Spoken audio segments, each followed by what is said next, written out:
Democrats trying to kill Republicans? Well, there seems to be a controversy that was brewing this week.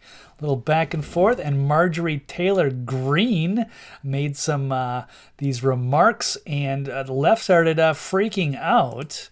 Not quite sure why, but we'll dig into that. So she said that Democrats have already started killing Republicans. I'm not going to mince words with you all. Democrats want Republicans dead, and they've already started the killings. An 18-year-old boy was run down by a Democrat driver who confessed to killing the teenager simply because he was a Republican. Even right here in Michigan, just last week, an 83-year-old woman was shot in the back for advocating for the unborn. Yep. Joe Biden has declared every freedom-loving American an enemy of the state. So the firebrand representatives set off a firestorm, if you will, accusing Democrats of being out for Republican blood, escalating the already heated rhetoric between the parties. And in the aftermath, we saw a lot of tweets like this one, saying that the rhetoric is dangerous and unacceptable. But did she have a point? Now, Greene brought up the story of Kayler Ellingson, that would be 18 years old, being killed in North Dakota last month. The man accused of murdering Ellingson, a 41-year-old, said the teenager was part of a Republican extremist group and claimed he hit Ellingson with his car because he had a political argument with the pedestrian and believed that this guy was going to call other people to come and get him. Well, maybe that's what you'd say after the fact. So, yeah, 41-year-old in his car is feeling threatened by an 18-year-old kid in North Dakota. Like, give me a break. And police have investigated and found that he was not part of some extremist group. But this is the way that the left has radicalized its followers to demonize their opposition, as though all of MAGA is domestic terrorists. And in large part because of President Joe Biden, who upped his attacks on the MAGA Republicans. So Greene said the commander-in-chief has declared every freedom-loving American as an enemy of the state. Following up, out of Natural News, yes, leftists really do want conservatives to die. A former nurse claims conservatives should not be resuscitated. And we saw a lot of this during the COVID era, as people wanted to restrict. If you didn't take your vaccine, you shouldn't be allowed medical treatment. And it's conservatives all over the world, as you'll see in this particular example. Hi, and I'm sorry, but if you have voted Conservative, you do not deserve to be resuscitated by the NHS. Come to grips with the reality that if leftists had their way, conservatives would be locked up in prison camps or worse. And that kind of stuff did happen in Australia. And we did see the push for that in Canada as well. And you better believe it could happen here if they could get away with it. Yeah, the leftists have gotten so radicalized over the years, they would march every conservative into a camp and make them take their forced vaccinations, get their re-education.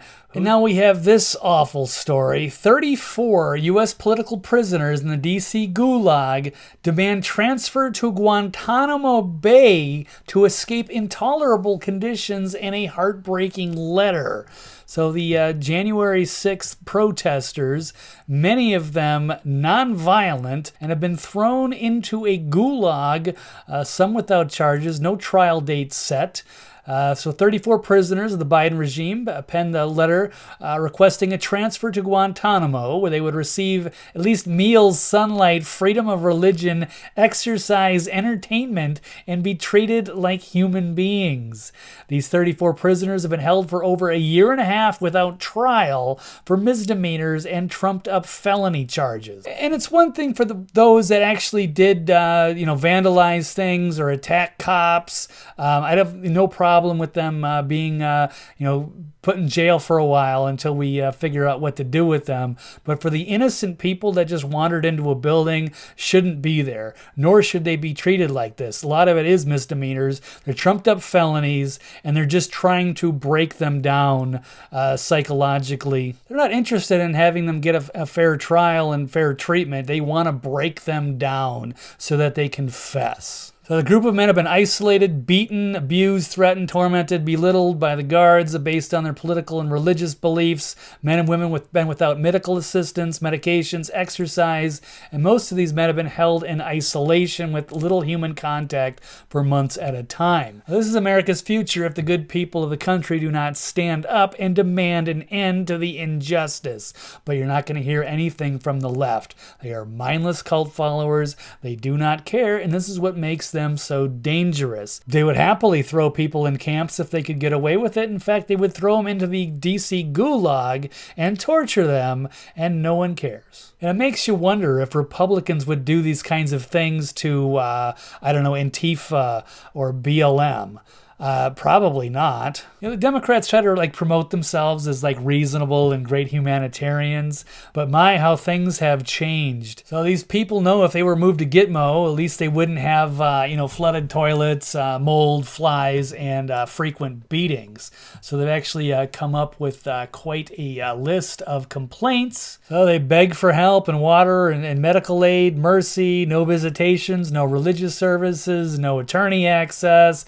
Their mail is delayed 3 or 4 months prior. Their laundry's being returned with brown stains, pubic hair reeking of urine. So they're actually taking their laundry, wiping their ass with it, and pissing on their clothes and giving it back to them. Wow, did they really deserve that? How is this happening in America? This is the kind of thing that happens in third world hellhole countries. Not here in the States, not in DC, just a few miles from the White House. This has got to stop. So it's not just their clothes. All of their meals are being tampered with, whether it's worms or not getting enough food, losing their hair, losing their eyesight, actually suffering from scurvy, and then blatant extortion via commissary in order to maintain health or body weight. Of course, their cells are covered with rust, which is even in the water. They got black mold all over the place, cockroaches, broken sinks, broken toilets, denial of basic cleaning equipment. They're stuck in their cells for 9 days without showers and proper medical care. Meanwhile, they can't even prepare for their case. Not that there's any trial set dates, but they can't even see access to their discovery, no legal support, denial of legal mentors, vaccine requirements for basically everything, and they're even denying entry to congressmen who come in to check on them. They're not even allowed. How the fuck is that happening here? What are they trying to hide? They don't want to see that, but this should not be happening. This prison should be shut down, and whoever's running it and these guards should be sent to jail themselves. They should be stuck in there, not these innocent men. And the list goes on. They're sent to the hole if they express political views of any kind. They're mistreated by the guards, of course. All kinds of assault and physically harassed, maced. They got cell invasions in the middle of the night, beatings, threatened, stabbed, all kinds of stuff. Bond bail continually denied, removal of internet access, removal of access to the library, worship services. It's just beyond sickening and hard to believe that this is happening. So where are the Democrats? Where is the moral high ground here? They don't have any, and nobody seems to care. So it's because of this extensive report of complaints and afflictions upon those held prisoners there in the DC jail, not only compel us to alert the world of the diabolical conditions of this correctional facility, continues to crush all of its detainees with, but also as political prisoners on American soil who have been unjustly and unfairly incarcerated, relentlessly burdened by selective prosecution.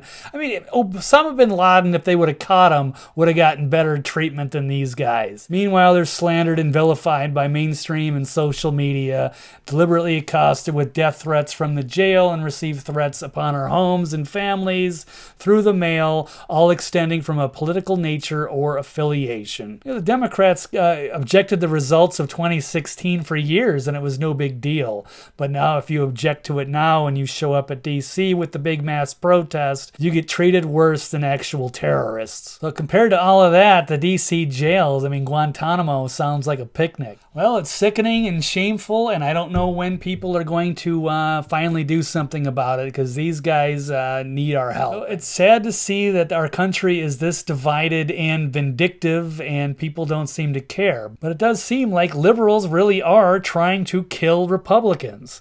It's at that level, and there's so much misinformation coming from the media who should be doing something about this. We disagree with them. Maybe they shouldn't have protested, but these are our own people, and we're a better country than that. But apparently that's not the case. So God help us, we're in a lot of trouble. I never thought I'd say I hope these guys can go to Gitmo where they can get better conditions, but that appears to be the reality we are living in, unfortunately, in this crazy dystopia. So that's all I've got, but thank you for listening, and we'll catch you next time.